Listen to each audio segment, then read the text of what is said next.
लगता है आज भी कोई मेरे ठेले पर नहीं आने वाला। मैं चाहे लाख कोशिश कर लूं पर मेरे पानी में वह पिताजी वाला स्वाद कभी नहीं ला पाऊंगा। वो भी क्या दिन थे जब मैं पिताजी के साथ आता था। उनके पास इतने ग्राहक आते थे कि उन्हें बात तक करने की फुर्सत नहीं मिलती थी। काश मैंने भी इस काम को उतनी ही लगन के साथ सीखा होता।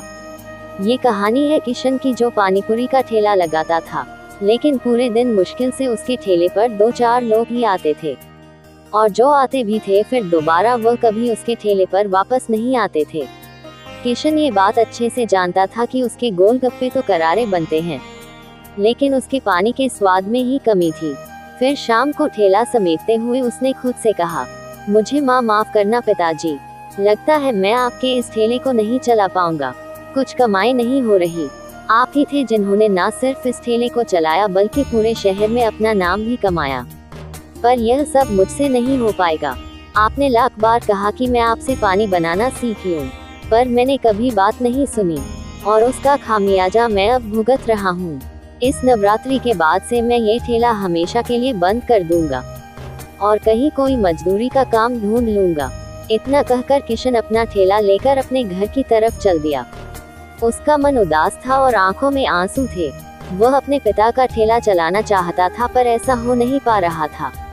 हाथ मुंह धोए और माता रानी की तस्वीर के सामने हाथ जोड़कर बैठ गया। अगली सुबह बाजार में किशन के ठेले के आसपास 8 लड़कियां सजी धजी घूम रही थी। अरे ये क्या, शन्नू कहाँ रह गई? हम तो 8 ही हैं, पता नहीं, पर अब हम क्या करेंगे? वो देखो वहाँ एक छोटी बच्ची है, चलो उसे अपने साथ ले लेते हैं। हाँ, पर वह है कौन? क्या फर्क पड़ता है, उसे अपने साथ ले लेते हैं और फिर हम 9 कन्याएं हो जाएंगी। मैं एक सेठ को जानती हूँ, उसके घर चलते हैं, हो सकता है कि वह हमें अच्छा खाना खिलाए और खूब सारे पैसे भी दे। हाँ, सही है, चलो हम उसे भी साथ ले लेते हैं। उन लड़कियों ने उस बच्ची को भी अपने साथ ले लिया और इस तरह वह 9 कन्याएं हो गई। वह सब साथ मिलकर उस सेठ के घर गई, मगर वह सेठ बड़ा ही कंजूस था। उसने सभी बच्चियों को एक बिस्किट का पैकेट और 1 रुपए देकर चलता कर दिया। और फिर तुम तो कह रही थी कि यह सेठ बहुत मालदार है। इसने ना तो हमारा पूजन किया और देखो जरा, बस 1 रुपया पकड़ाकर चलता कर दिया हमें। हाँ यार, इसे ही कहते हैं नाम बड़े और दर्शन छोटे। कोई नहीं, अब मैं तुम सबको सरला आंटी के यहाँ लेकर चलती हूँ। उनका बंगला जितना बड़ा है ना, उनका दिल भी उतना ही बड़ा है। देखना, वहाँ भरपेट खाना और खूब पैसे मिलेंगे। हाँ, जल्दी चलो। सभी लड़कियाँ एक साथ सरला आंटी के घर पहुँची। सरला पैसे वाली महिला थी, लेकिन वह भी बहुत कंजूस थी। वह माता की पूजा तो करती थी पर कन्या पूजन में पैसे खर्च नहीं करना चाहती थी। जब उसने देखा कि उसके घर 9 कन्याएं आई हैं तो उसने मुंह बनाते हुए कहा, अरे आ गई तुम लोग। अच्छा, आओ बैठो तुम सब। देखा, मैंने कहा था ना कि सरला आंटी बहुत ही अच्छी है। वो जरूर हम लोगों के लिए तोहफे भी लेकर आई होंगी।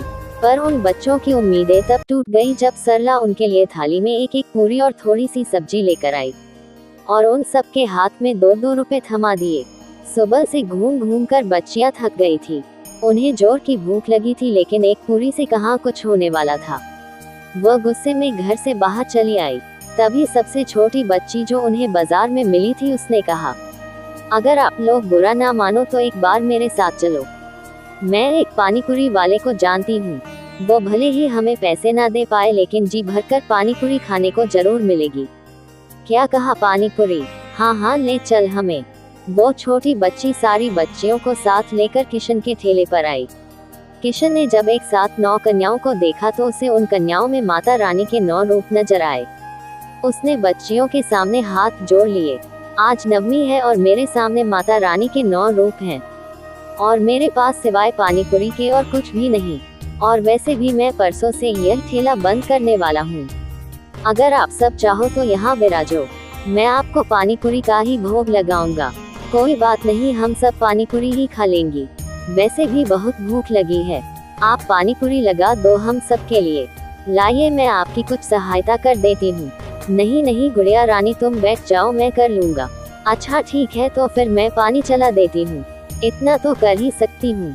किशन गोलगप्पे तैयार करने में लग गया और उधर छोटी बच्ची ने किशन से नजरें बचाकर थोड़ा सा पानी अपनी हथेली में लेकर चखा। उसके पानी में कोई जान नहीं थी। वह बच्ची सब समझ गई। उसने धीरे से पानी के बर्तन को अपने दोनों हाथों से थामा और 1 सेकंड के लिए अपनी आंखें बंद की और फिर वह बच्ची बाकी बच्चियों के साथ बैठ गई। किशन ने सभी के लिए गोलगप्पे लगाए। उस दिन बच्चियों ने जी भरकर पानीपुरी खाई और किशन को खूब आशीर्वाद दिया। पर सबसे छोटी बच्ची ने किशन के सिर पर हाथ रखकर कहा। किशन ने उस बच्ची को गोद से उतारा और बच्ची चली गई। थोड़ी देर में किशन के ठेले पर कुछ ग्राहक आए और जब उन्होंने पानीपुरी खाई, आ भैया वही स्वाद, बिल्कुल रामदास भैया जैसा। भैया बल्कि आहा उनसे भी अच्छा। अरे कमाल हो गया भैया, मजा आ गया भैया, कसम से और खिलाओ। किशन को विश्वास नहीं हो रहा था। उसने फौरन एक प्लेट में थोड़ा सा पानी लिया और उसे चख कर देखा। पानी का स्वाद एकदम से बदल चुका था। वह गजब का स्वाद लिए हुए था। किशन ने उस बच्ची को देखने की कोशिश की लेकिन वो बच्ची उसे कहीं दिखाई नहीं दी। उसने आसमान की तरफ हाथ जोड़े और माता रानी का धन्यवाद दिया और फिर भैया 1 प्लेट पानीपुरी लगाना और मुझे भी। और फिर इस तरह माता रानी की कृपा से किशन का पानीपुरी का ठेला चल निकला, क्योंकि अब किशन के हाथों में भी वह हुनर आ गया था जिसकी उसे जरूरत थी।